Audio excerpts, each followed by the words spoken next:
temos que ter um pouquinho de alegria a mais, vocês não acham? Boa noite, igreja! Boa noite! Bem, até o final do culto melhora isso. Queria pedir que os amados irmãos abrissem suas Bíblias lá em 2 Samuel, no capítulo 13. Estamos no mês da reconstrução. E meditando na palavra do Senhor essa semana, Deus me trouxe uma nova forma de ver a reconstrução. E uma reconstrução, para a gente que é da área da saúde, a gente vê a reconstrução como um processo de cicatrização. Um muro é algo que protege. Vamos botar, a nossa pele também é algo que protege. E se ela é algo que protege, quando ela é ferida, quando ela é quebrada, ela precisa passar novamente pelo processo de cicatrização. Assim como um muro ele está levantado, ele está de pé. Veio algo contra aquele muro e fez ele ser derrubado. E aí ele precisa passar por uma reconstrução. E sabendo disso, parando para pensar mais um pouco, a gente consegue analisar. A reconstrução traz a vida novamente. Quando uma cidade, quando ela é destruída, ela fica inabitável. E quando ela consegue se reerguer novamente, ela consegue novamente trazer vida sobre ela. E a cicatrização, ela gera vida. A cicatrização, ela gera vida, ela gera algo em você. Sabendo disso, eu queria comparar a semelhança entre os dois. Para ambos acontecerem, precisam ter acontecido algo antes. Eles precisam ter sido quebrados, ter sido partidos, ter sido invadido e ter sido ferido para acontecer. Ambas levam tempo, demandam muito esforço, exigem muito cuidado e também muita cautela. Por exemplo, quando você está reconstruindo um muro, se você não fazer novamente aquela base para ele, se você não botar o prumo para saber a distância exata que tem ali, para saber se ele está certinho, se você não calcular a qualidade do cimento, não calcular a quantidade do que você vai precisar, quando você estiver construindo ele vai cair, porque ele não teve um preparo antes dele ser construído. Eu queria falar um pouquinho sobre as fases da cicatrização. Para você tratar de uma ferida, você precisa primeiramente, repita comigo, reconhecer. Você precisa assumir, repita comigo, assumir. Se você não reconhece que você está ferido, você não procura ajuda. Vamos botar, eu quebrei minha perna. Poxa, não é nada, deixa aqui. Tá quebrada, tá sangrando, perdi a perna. Mas não é nada, eu vou continuar seguindo. Só que eu não consigo avançar, porque eu tô sem uma perna. Se eu conseguir, eu vou conseguir ir muito devagar, muito lento. Uma distância que eu percorreria daqui ali em 1 minuto, eu vou levar 1 hora para percorrer. Eu vou demorar, porque eu não estou reconhecendo que eu estou machucado. Não, poxa, quando você reconhece, agora repita comigo, buscar ajuda. Quando você reconhece que está ferido, você reconhece que precisa de ajuda. Você busca essa ajuda. Porque se você não busca essa ajuda, tu sabe que tu não vai conseguir sair daquele lugar.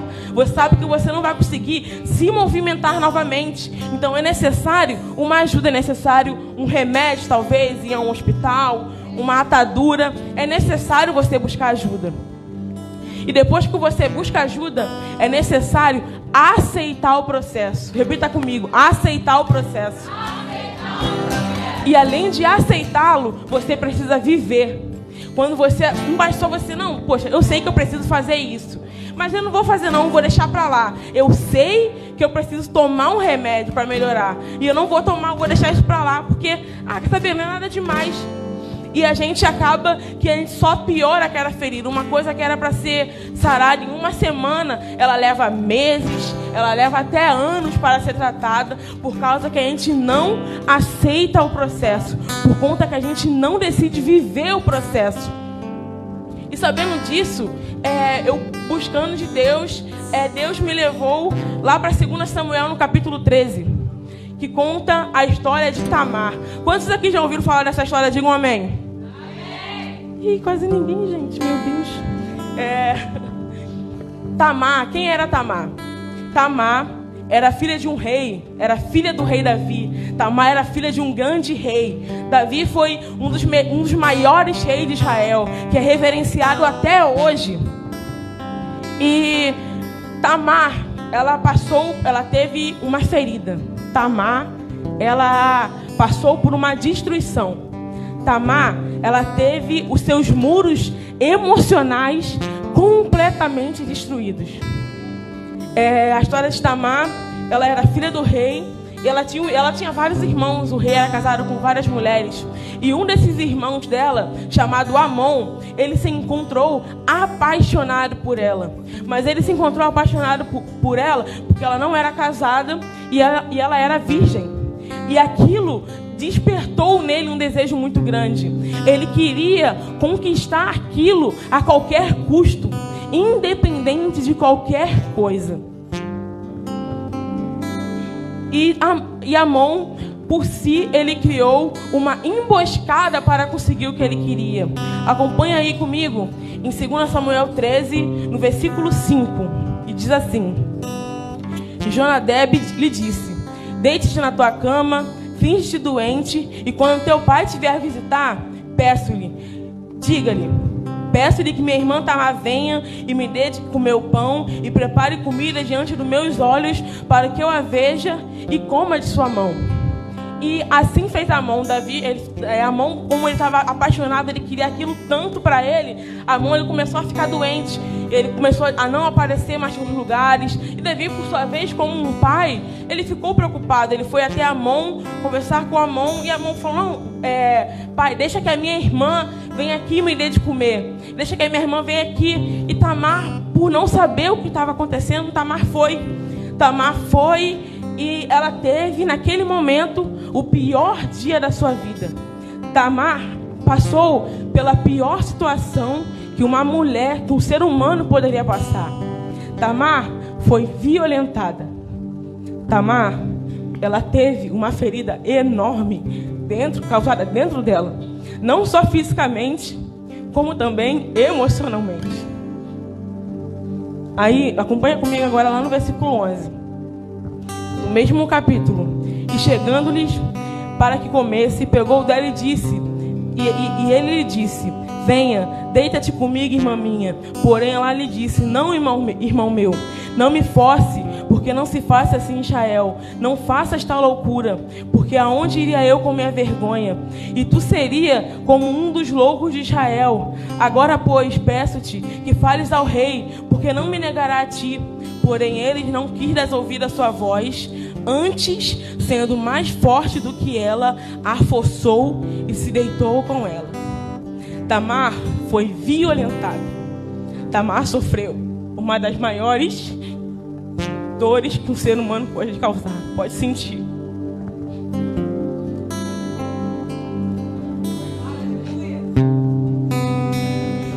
Depois de todo o mal que ele causou,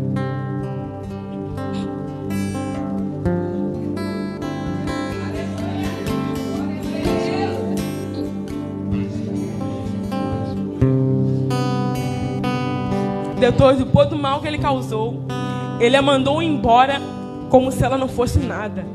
Ele a deixou sua vergonha exposta. Amon, ele não se preocupou com nada. Amon a violentou, a forçou a fazer algo que ela não queria. E ainda a mandou embora, deixando a sua vergonha. Ele falou para o seu criado: deita-a fora e fecha a porta. Eu não quero mais saber dela. Aquele sentimento que ele sentia por ela, aquela paixão que ele achava que sentia, se tornou em um grande e total, uma grande repulsa. Ele passou a ter uma grande repulsa por ela, porque o que ele sentia não era paixão. Ele sentia um desejo muito grande em seu coração, e ele só quis fazer aquilo, e cometeu uma das maiores atrocidades, uma das maiores dores que uma mulher pode sentir. E uma das últimas notícias que temos sobre Tamar é que após tudo isso, ela ficou desolada. E desolada significa devastada, destruída, passando por uma grande aflição. E E assim como estavam os muros de Jerusalém, a cidade de Jerusalém, como o pastor Humberto trouxe alguns domingos atrás, ela ficou totalmente destruída. Tamar não tinha mais proteção, Tamar não tinha mais para onde voltar, porque aquilo não tinha mais honra. Tudo que ela tinha foi roubado à força dela. E depois a Bíblia não relata se Tamar foi curada, ou como ela foi curada, ou até mesmo se ela foi algum dia curada, se ela teve as suas feridas cicatrizadas. E hoje eu quero trazer um final de cura para Tamar, porque eu sou uma Tamar. Eu sou uma Tamar. Eu passei o que ela passou. Em 2012, eu fui violentada por uma pessoa que eu tinha uma confiança. Muito grande. Era um tio meu. Afinal, o que um tio vai poder fazer? Que tio vê uma maldade numa criança de 12 anos? E eu só tinha 12 anos. E aquilo me causou uma ferida muito grande no meu coração.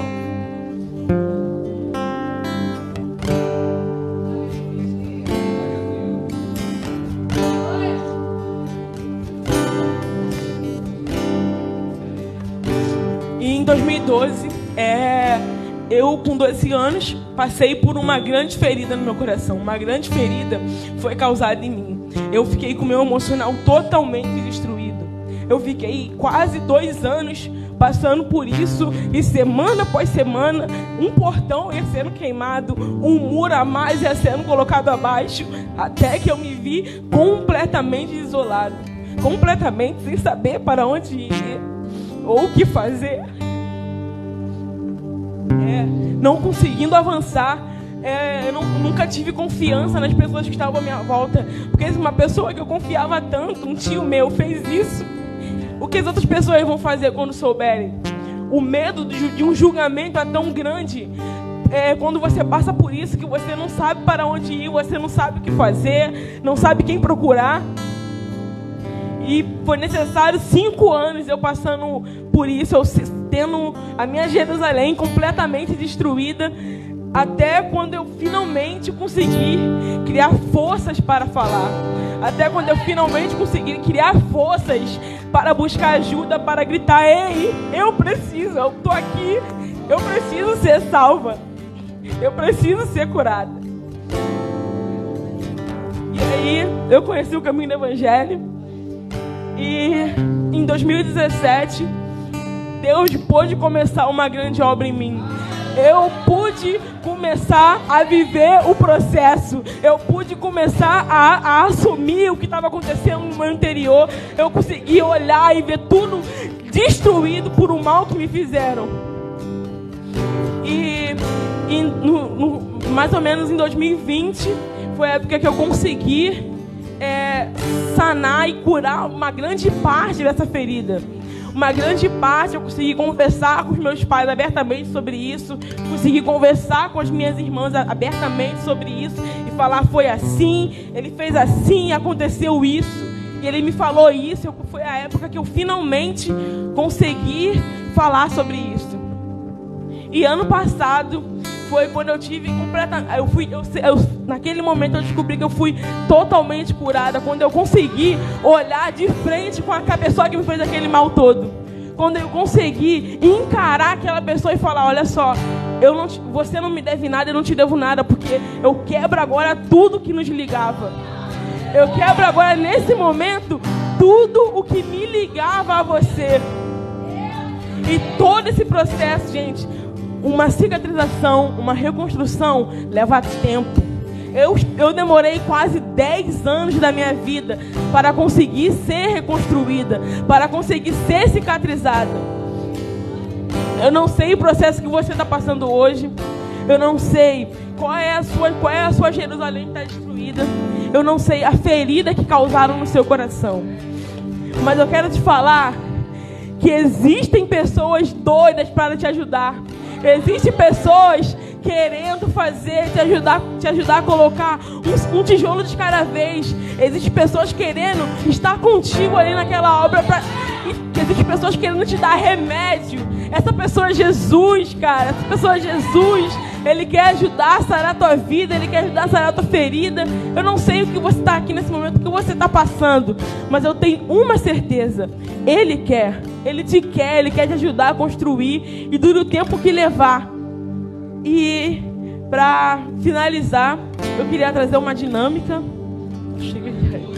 Queria a ajuda da obreira Rayane.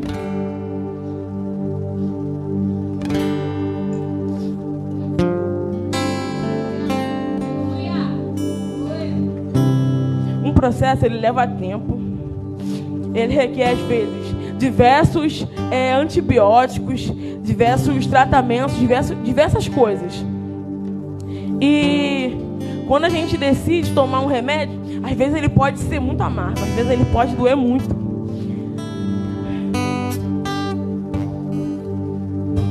E às vezes pode parecer que nada vai acontecer, que estava tudo transparente, ficou tudo transparente.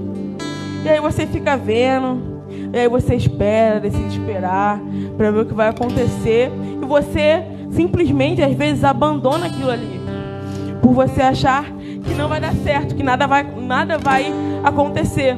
Só que se você esperar e decidir viver, de fato o processo vai acontecer algo.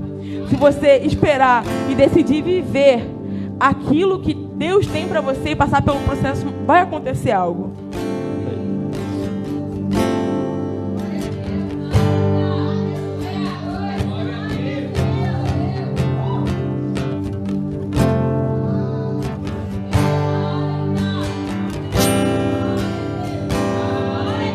Uma hora o processo finaliza.